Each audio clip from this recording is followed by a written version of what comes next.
So that brings Kisstafer up 2 games ahead of apDrop's 1, which means apDrop has to ditch the Druid deck and pick a new deck. Going into game 4, apDrop goes with his Rogue deck. So taking a look at that Rogue deck, it's looking mighty aggressive. I mean, just looking at you've got, well, only 1 cold blood, so not as aggressive. The two deadly poisons, which still to this date are pretty standard in just about any Rogue deck. But as you go through, he's got the 2/1 drops from the Argent Squire, double Eviscerate. Blood Mage Thalnos in this one as well. I run Blood Mage Thalnos in every single Rogue deck I have ever had. Absolutely. He's a fantastic card in a Rogue deck because you've got things like Backstab, which means that someone has something with 3 toughness out on turn 2, you can actually Blood Mage Backstab, it's dead.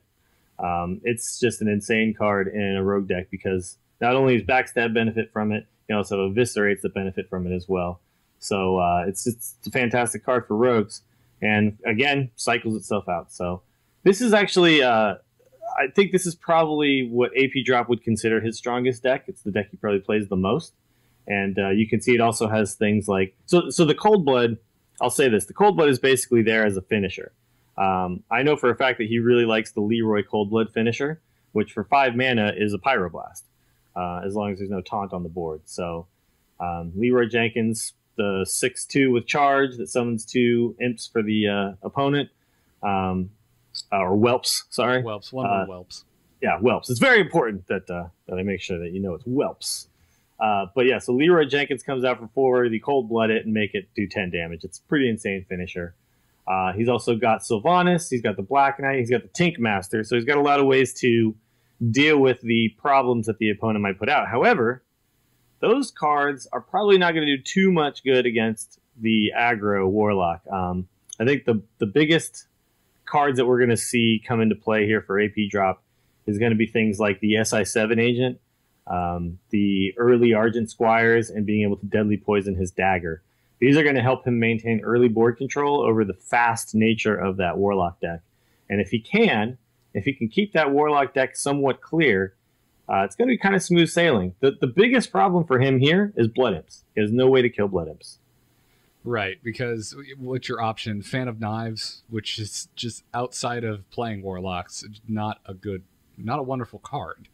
Yeah, the most common option that you're going to see in a Rogue deck, because Fan of Knives, it's just too expensive for what it does. It's 3 mana, and it just does the 1 damage unless you have spell power. Then you draw a card, but it's just... And you draw a card, yes. Which when what do you think about everything? Okay, 3 mana for board-wide damage and drawing a card isn't too bad, but just that 1 damage doesn't deal with anything in the game.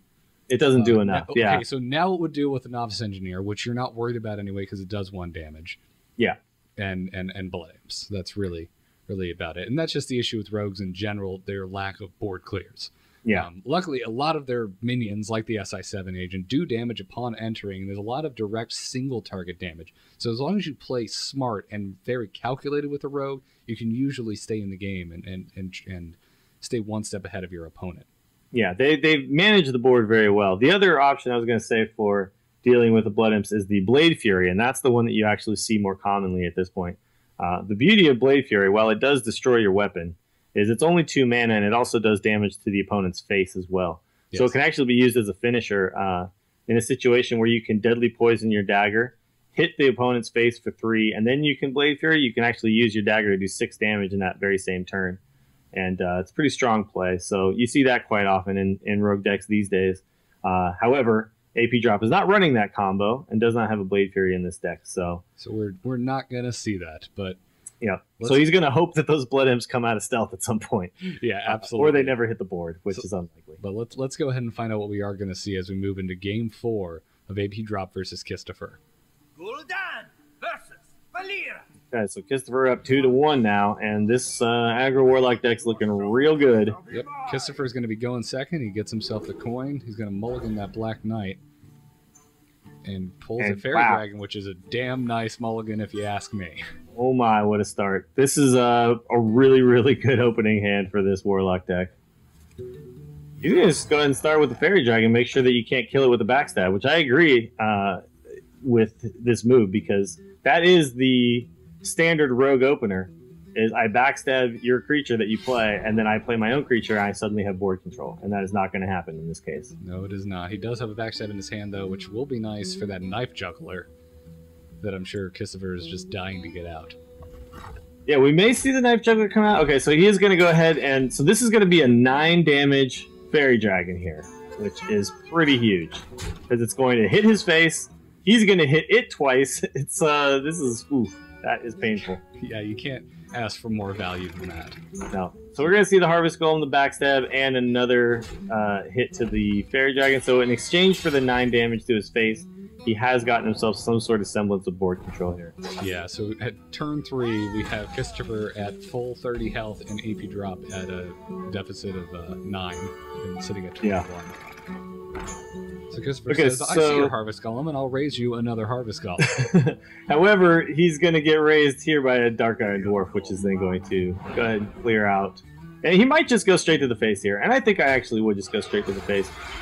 Because you're still going to get this 2-1 coming out. So there's still 2 damage on the board. I tend to be a little more aggressive in those types of situations, which may or may not be correct. I don't know. Because as you can see here, the 2-1 damage golem is still going to do work. He's going to go ahead and put out the Flame Imp and then buff it. Buff it with the Shattered Sun Cleric. And kill the 4/4 for good measure with the Soulfire, losing his Azure Drake, which is unfortunate for him. It was his turn 5 play. Indeed it was, but never know what he may pull on his turn 5, and he can also life tap, worst case scenario. Yeah, absolutely. My shield for Argus. He's going to go ahead and Defender of Argus up that damage golem, setting up for the trade. Now that's an interesting play because he could have also Dark Ironed it. It still would have traded, and then he would have had a 4/4 instead of a 3/3, and he could have also daggered in the same turn. That's a very good point. Looks like he's doing what I do, where I start to play a little too fast, and I don't consider my options. Yeah. So here comes the Argent Commander. This is pretty obvious here because it comes out, it kills the Azure Drake for free, and it stays on the board as a 4/2. But now we see the standard turn 6 Argent Commander trading. Whoever plays their Argent Commander first, the other guy just plays his second, and there you go. I think we're just going to go... I would probably just eviscerate this guy off the board. Maybe just play the Loot Hoarder and the Blood Knight. Get some more stuff out on the board. Yeah, that's exactly what he does. Blood Knight getting nothing buffed because there is no Divine Shield to eat. At this point, though, like what you're hoping for with that Blood Knight is that you can eat one of your own Argent Squires. And if we got to this point and there's nothing out there, he's still a 3/3 for 3 mana, so he still has some value, and it's not terrible. Right. I think we're just going to go ahead and see a life tap here because he has nothing to play at the moment. Right, that Black Knight is not going to do a lot for him. Mind if I roll need? Looks like there was a bit of a hiccup in the video there. So. There was, and this is actually something I was aware of because of the nature of the current situation of Hearthstone and the lack of a client. These players had to record these videos on their own and then send them to us, meaning that there was definitely a couple of issues in that, and some of those issues were that things hiccuped from time to time. So sorry about that, guys. Okay, so he can deal with that Black Knight. He wants to. He can buff the Loot Hoarder and combo it with an eviscerate. Well, he can just eviscerate. He doesn't need to combo it. He doesn't need to combo it. That's a good point. So yeah, there you go. So he's gonna go ahead and do that, and then there you go. So he buffs that guy. Now you guys got to remember that in this version of Hearthstone, that buff was sticky. That's right. So that 3 stays on that Novice Engineer. Yeah, again, for you players coming in just now with the open beta, the Dark Iron Dwarf used to permanently give its target +2 attack. Mm-hmm. Now it's only for that turn. I think he's gonna go ahead and sack this Blood Imp for the Novice. I think you kind of have to here because you'll be left with a 4/4 and a 3/2, so you'll still have board control. However, if he doesn't, he's got a 4/5, which cannot be dealt with without taking 4 damage to the face for apDrop. So yeah, it might not also be a bad play just to let this Blood sit. Stealthed. Especially considering you're playing Rogue, he probably doesn't have a board clear. Mm-hmm. Not going to have a way to kill that stealthy. I would hold on to that Blood Imp for now, especially since that Dark Iron buff is sticky in this version of the game. Now, another thing to point out is that he placed his non-stealth minions on either side of the Blood Imp for the potential betrayal option, which rogues don't often run, but some of them do. And what betrayal does is it will take the creature in the middle and then deal its attack damage to creatures on the left and right of it. Yes, and of course, if it is stealth, it cannot be targeted by anything. Yeah, exactly.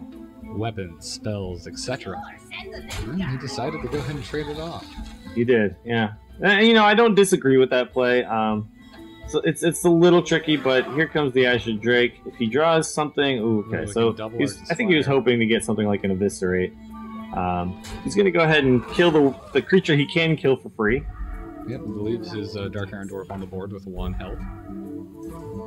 Which is fine, because the Dark Iron Dwarf of Kisstafer is only going to be able to kill 1 creature here, regardless. Getting more of a video hiccup, we apologize for this. Not a whole lot we can do about it. Yeah. Kisstafer drawing a Deathwing. A Deathwing, so he's going to go ahead and use it, I think, because he has nothing in his doesn't have hand. a His opponent only has 1 card. Yeah, this will be doesn't. Oh, next turn will be really interesting. Right, so he's going to hold on to that Deathwing. So, well, he didn't have 10 mana. Oh, that's true. He's only at 9. Okay. Can't break. Oh my God, the dream. Oh, this is the Deathwing dream. This is the Deathwing dream indeed. So Kisstafer saying, "Oh, gorgeous! Thank you for this." Continue to load your board. Empty your hand. Wow. So Kisstafer at 14 health. AP drop is 17. Your souls. Oh, and the threaten comes out before he flips the table. You got to threaten the other guy. Absolutely. There's no better time to talk smack. Oh, and a Leroy. And a Tink Master. That top deck. Oh my God. Wow. What? And it's a 1/1 And it turns squirrel. into a 1/1 squirrel. Doesn't even get the courtesy of a 5/5 Devil Soar. Oh my God. Oh, he's thinking, he's like, wait, do I have lethal? No, you don't have lethal AP drop, but don't worry. You're still a happy person. So AP drop soul did not suffer. Not gonna lie. And here it comes. Oh, wow. Oh man. That was the top deck to end all top decks. That was painful right there. Okay. So everyone who listens to our podcast and wonder why Dills has a love affair with Tinkmaster Overspark, that is why. Right there. Tinkmaster Overspark is one of those cards that it's so good because so many people play cards that are always better than a 5/5. So you can't go wrong by either way. Absolutely. Even Sylvanas, just getting rid of the death rattle is worth it. Mm-hmm. Okay, so if he life taps here, he's in lethal range, and that is going to spell the end of the game. So.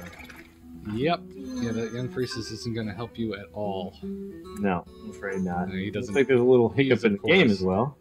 Yeah. You can't attack the Sergeant Squire. It doesn't matter, just for attack or not. You are dead. Some kind of bug there. Okay. But yeah, Kisstafer is of course not aware that AP Drop has a Leroy in hand. Well no. But this is the end of the game. It looks like Kisstafer's Warlock is finally going to be retired. Yeah, after quite a good run for that Warlock deck, it came down to a Tinkmaster versus Deathwing, and Tinkmaster wins. Yep. Wow, Dills. The ending of that game, that Deathwing turnaround with that top decking of Tinkmaster, just, geez, that's definitely the best game so far in this tournament. Yeah, that was the Tinkmaster dream right there, and the Deathwing nightmare. Deathwing is one of those cards where it either wins you the game or you end up feeling like a chump. When you play it and the opponent, polymorphs it, hexes it, Tinkmasters it, assassinates it. I mean, there's so many cards in this game that will just outright kill a creature. Siphon Soul too. I mean, there's so many cards that are basically just here, kill any creature you want with this card. That is the reason Deathwing doesn't see a lot of play. Because he empties your hand, he basically puts you all in, and sometimes when you go all in, the opponent calls with a better card, which in this case was Tinkmaster. Absolutely. And the saddest part about that is he didn't have a hand other than the Dark Iron Dwarf that he pulled that turn, and that's the best possible time to play Deathwing. His opponent had 4 minions, had a bunch of minions on board. and he had nothing in his hand. There's really no reason not to play Deathwing. He couldn't have been happier about it. But then your opponent goes and top decks a Tankmaster. Yeah. So apDrop played right into the hands of Kisstafer there by emptying his hand and putting all of his creatures on the board. So I'm sure Kisstafer was thinking, oh, beautiful, this is the best. That's why he went ahead and taunted before he played it, because he was, I'm sure, feeling very comfortable at that moment. However, Tankmaster not only came out, but turned him into the 1/1 squirrel as well, which was then easily dealt with a simple dagger. Pretty brutal. Yep. So salt in those wounds. Yeah. So apDrop tying it back up. It is now 2-2. Both players needing 2 more wins to advance. So as we this is quite a match.